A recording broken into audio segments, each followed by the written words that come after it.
Almost a decade in, the hunt for Al-Qaeda in one part of eastern Afghanistan looks like this. Americans pushing the Afghans to the front, taking the high ground in hills impossible to police. The pressure for less Americans here is extreme, but the Afghans only mustered 5 men for this patrol. When you shoot, all right, it's got to be 5 to 7 round bursts.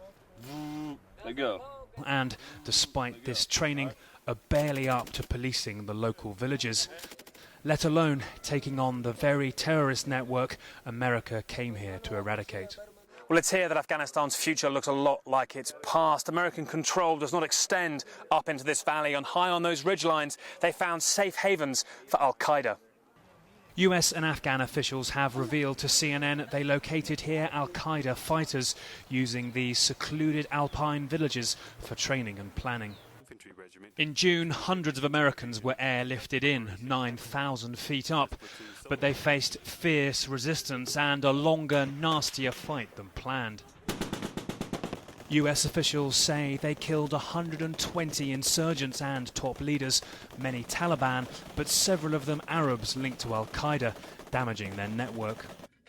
Yet the clashes revealed that Al-Qaeda, for years said to be mostly across the border in Pakistan, is again a concern back where they started in Afghanistan's hills.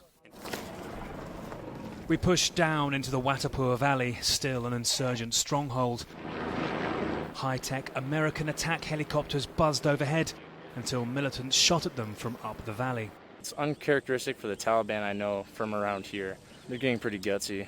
Right past there, usually our patrols don't push up too far past that, because if you push up any far past that, you're going to take enemy contact. It's pretty certain.